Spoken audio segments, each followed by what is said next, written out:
Good morning, good afternoon, good evening, good night, whatever time you're tuning into this video, just make sure that it is good.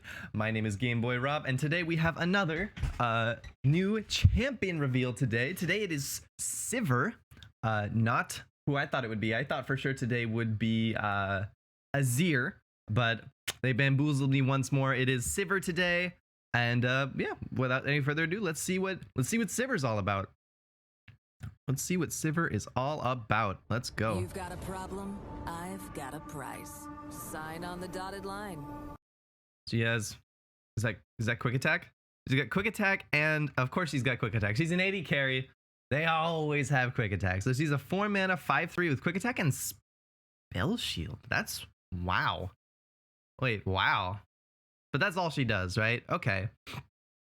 Quick attack and spell shield. I mean, this is an Ashe that has 2 keywords, but she doesn't do anything else. So, okay, not bad. And then she levels up when you've dealt 35 damage, which is a lot. New keyword, reputation. She's got a rep. All right, reputation. Activates if allies have struck for 5+ damage at least 4. Okay, activates if allies have struck for 5+ damage at least 4 times this game. Okay, so in order to activate reputation, you have to have your units with 5 attack strike enemies 4 times, and then reputation is active for the rest of the game. Okay, sounds very Noxian. And then we get a card here, Ricochet, probably her champ spell. Slow mana, 6 mana, slow speed. Reputation, I cost 3. And then it says deal 1 to a random enemy or the enemy nexus 5 times. Deal 1 to a random enemy or the enemy nexus 5 times. Okay, that it sure is Ricochet. That's very Hearthstone. That's a very Hearthstone card. Not sure I like that one.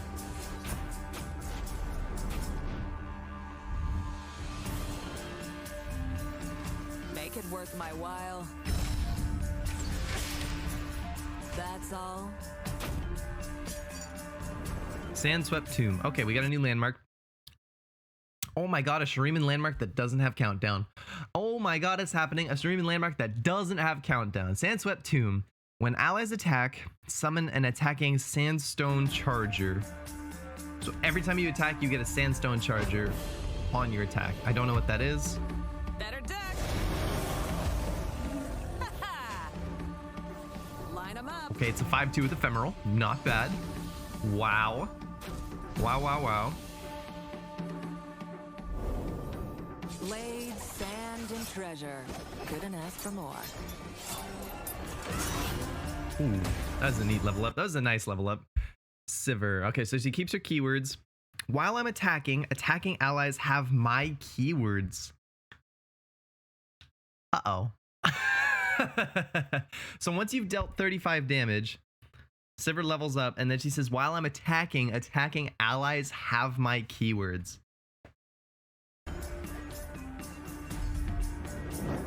Well, hello, payday. And then we get another landmark. Inner Sanctum, 3 mana landmark. Reputation, I cost 0, and then countdown 1. Create 2 relics of Yor in hand. All that glitters is mine.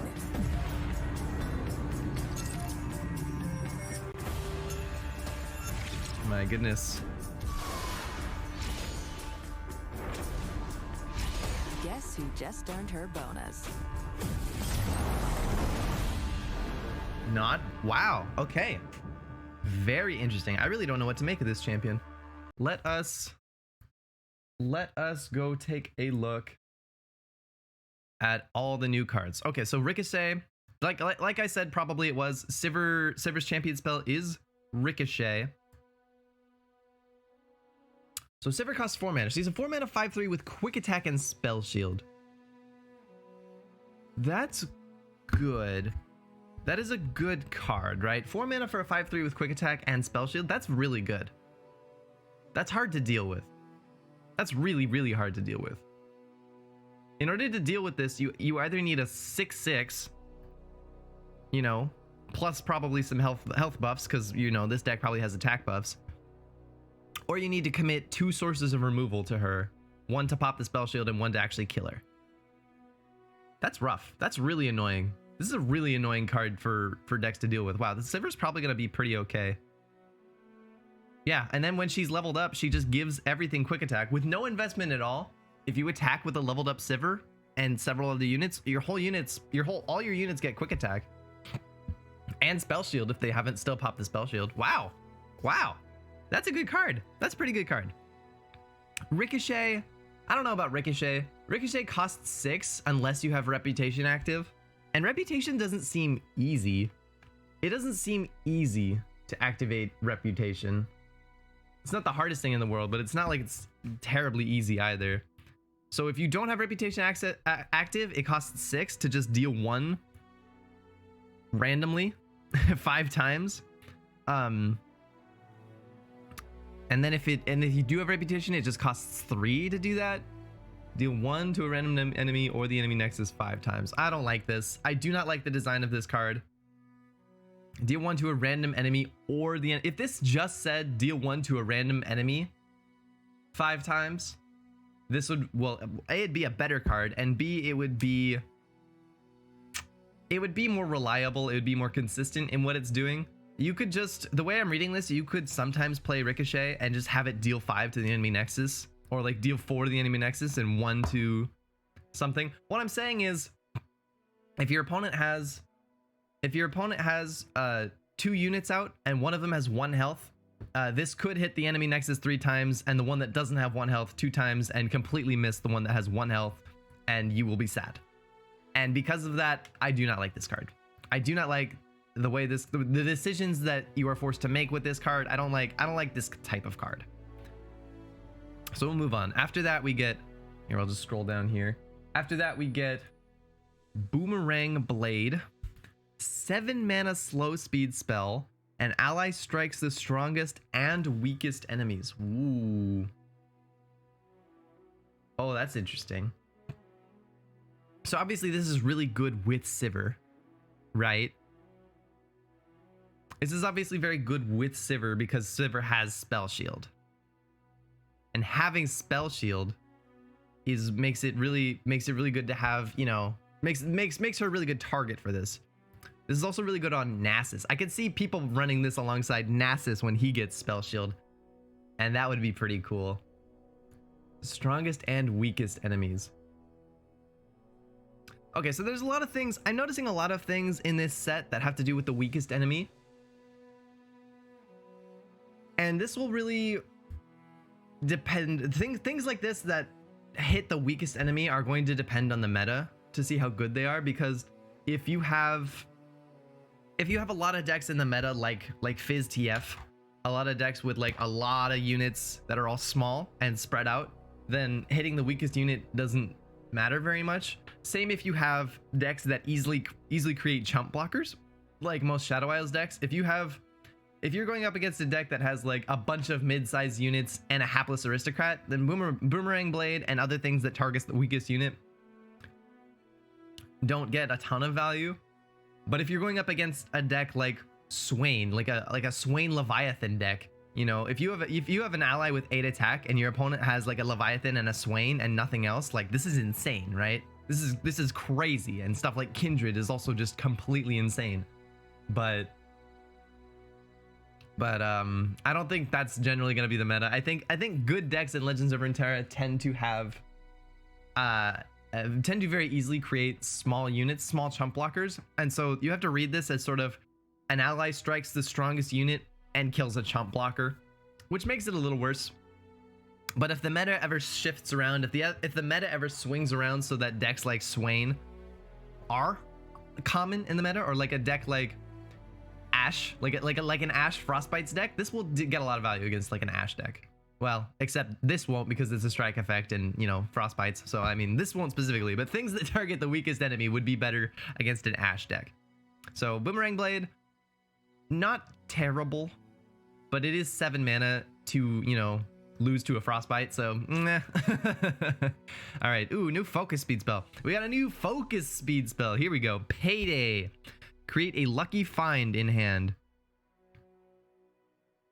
Oh, whoa, these are all called lucky finds. Whoa, there's tons of lucky find. Wait, Whoa, whoa, whoa. Create a lucky find in hand. They're all focus speed.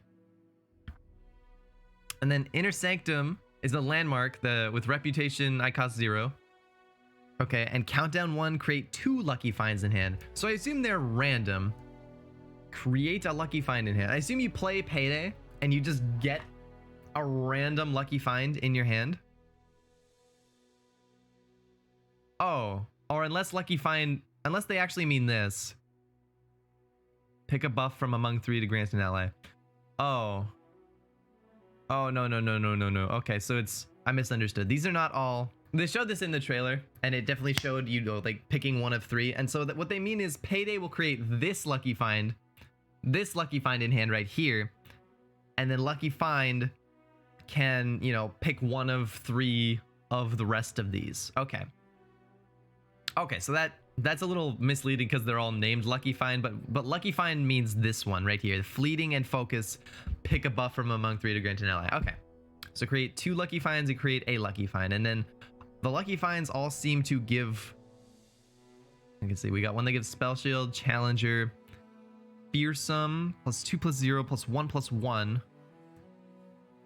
Grant, and this is a grant effect, by the way. These are all being granted. So grant +2/+0, grant +1/+1,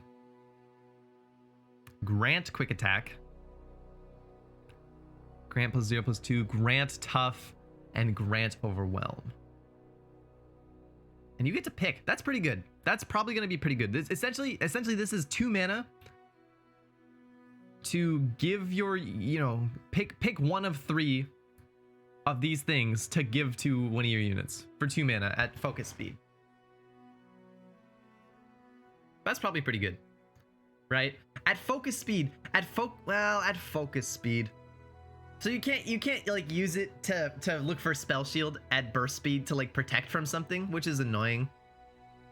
But you can use this to at focus speed say like, ooh, my unit, like I have a Sivir out, she's got, you know, quick attack and spell shield. I want to give her Challenger. Let's play Payday and look for the Challenger one. You know? Let's play a lucky find and see if we can find Challenger. Let's see if we can get lucky and find a Challenger. Ha ha ha. That's pretty good. Obviously, you can also do Fearsome and Overwhelm, and those matter. Quick attack to a unit that's not Sivir can matter. +2/+0 to any unit matters. +1/+1 and +0/+2 probably stink, at least in Sivir decks. But even outside of Sivir decks, this looks pretty good. This looks pretty flexible. This is a neat card. This is a very neat card. And Inner Sanctum, the fact that you really wants to be activate Reputation makes this questionable for me. Reputation, remember, in order to activate Reputation, you have to strike with a unit that has 5 attack 4 times.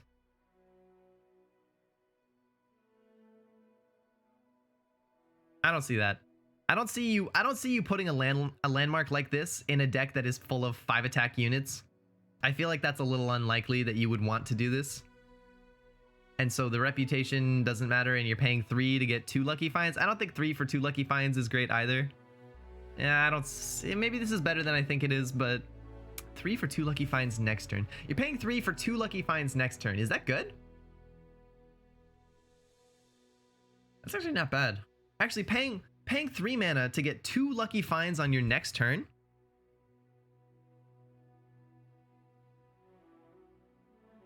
You like give something quick attack and something else overwhelm. That's not terrible. That's not terrible. We'll have to mess around. We'll have to mess around with these lucky finds and see how good it actually is. We'll have to mess around with the card Lucky Find and all the cards that create it and see how good it actually is to cast all these at focus speed. But yeah, those actually both look pretty okay. I don't think you're gonna be getting this reputation proc on Inner Sanctum very often.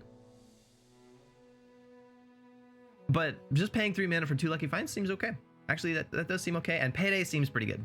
I think Payday is definitely gonna be fine. All right. Next up, we got Waking Sands, 2 mana slow. Summon a Sandstone Charger with it, which is this guy, a 5/2 with Ephemeral. Okay. And then we also have Sandswept Tomb, which is a landmark that summons this every single time anything you have attacks.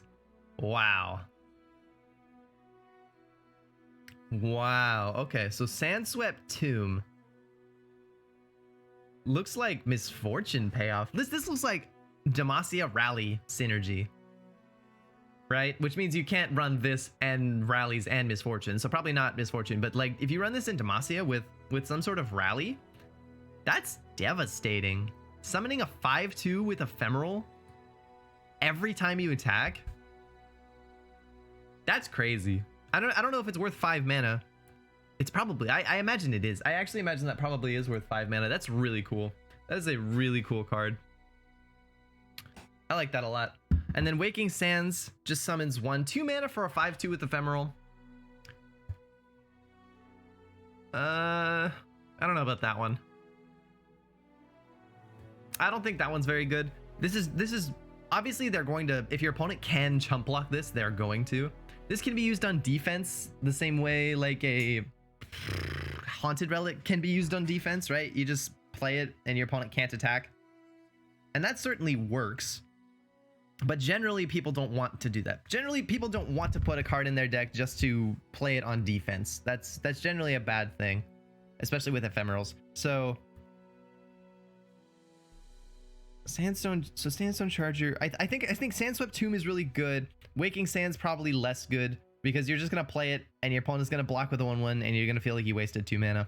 But Sandswept Tomb, you'll just keep getting them, right? Eventually your opponent will run out of cheap things to block with, right? They'll eventually run out and they'll have to start making some terrible choices.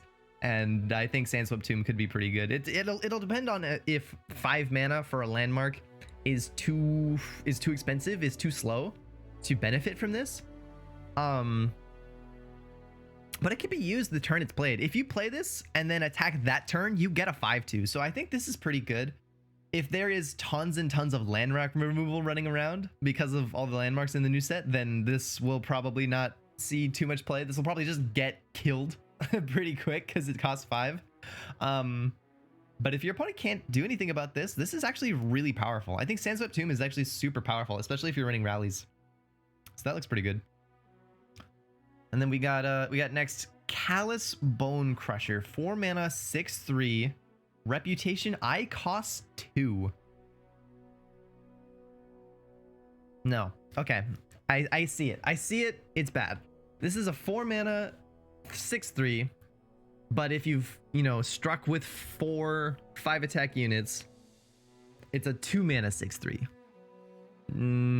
Cards like this in Runeterra tend to be pretty bad. Something that gets discounted late in the game or gets like a new power late in the game tends to be pretty unusable. Again, this is a vanilla 6/3. This is a 6/3 with no keywords.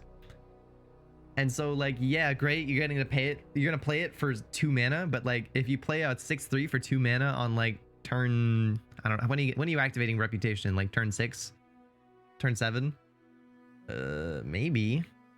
Maybe that's okay. But by that point, your opponent can usually do something about it. Okay, a 6/3 on turns, a 2 mana 6/3 on turn 6.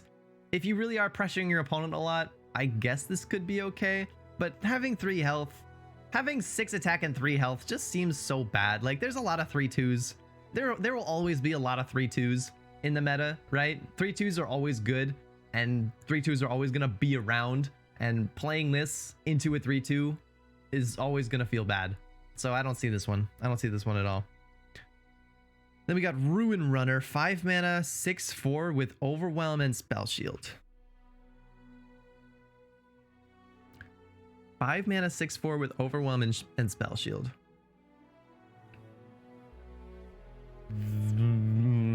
That's a lot scarier. What the heck? Overwhelm and Spell Shield? Wait, that's terrifying, isn't it? Isn't that really, really, really strong? What is Darius? Hold on. Isn't Darius a 6 mana, 6/5 with Overwhelm and no Spell Shield? This is a Darius for 1 less mana? Wait a minute. Wait a minute. This is a Darius with Spell Shield that can't level up for 1 cheaper than Darius.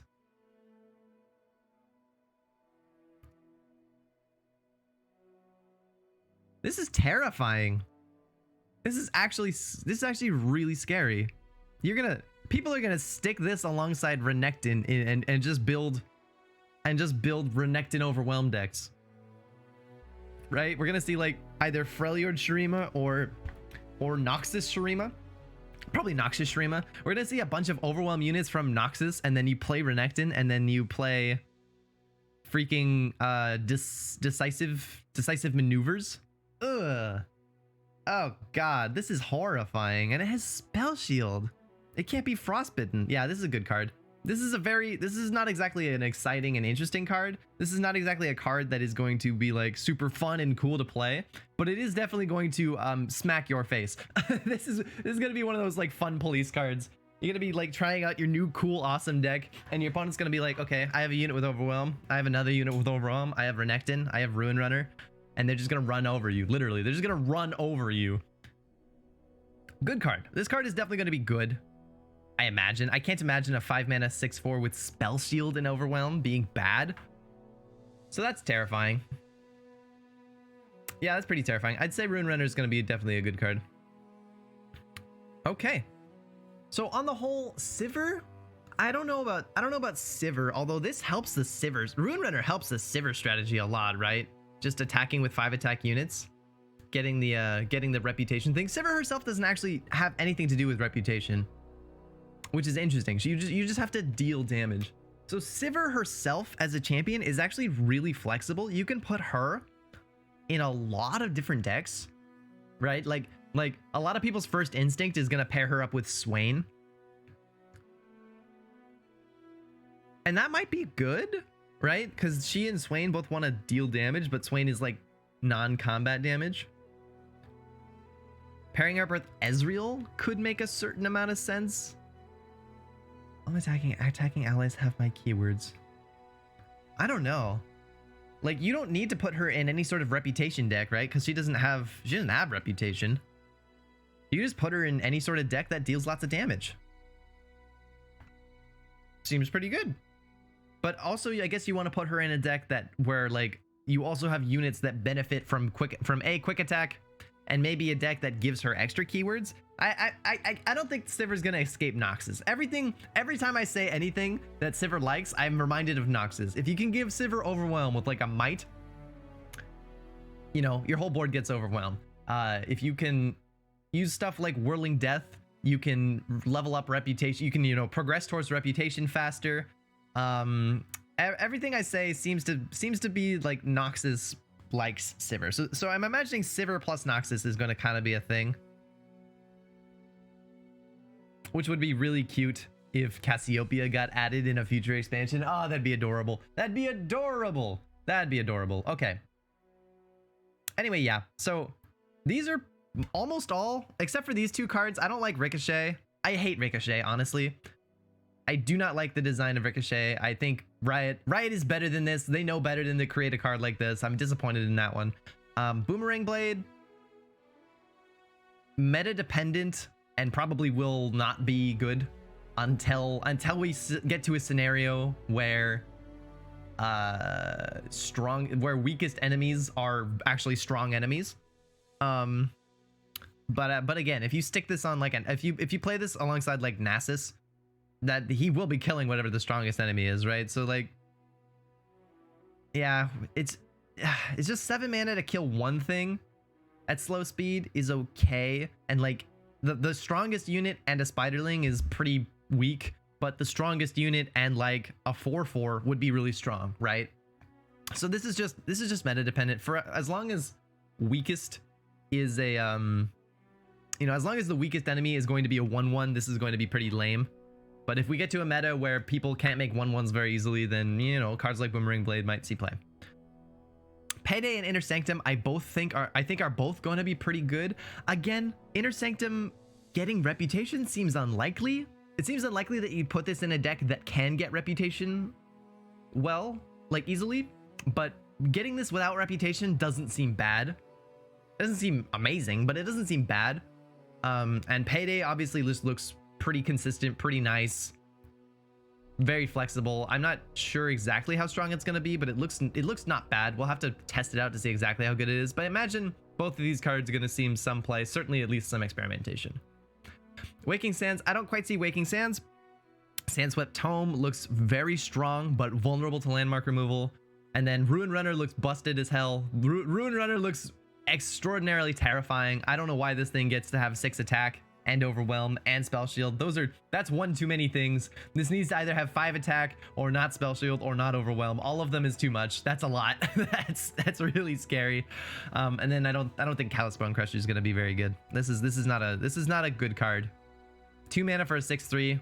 I mean, yeah, that's great. You paid 2 mana for a 6/3, but then you still attack with it, and your opponent blocks it with a 3/2 that they also paid 2 mana for, and you're like, oh no, that sucks. And you're right. But maybe if you go like Callous Bone Crusher and then you like if you play Payday and you get Lucky Find, you can give him Overwhelm. I mean, maybe he'll be okay, right? But I don't think so. I don't think that's going to be a good card. Those are my initial impressions. Thank you for watching this video. In case you're new here, my name is Gameboy Rob. I stream on Twitch every weekday, Monday through Friday, starting at 9 o'clock a.m. Pacific Standard Time. Come hang out. We have a really awesome time. And yeah, thanks for watching, and I will see you guys in the next one.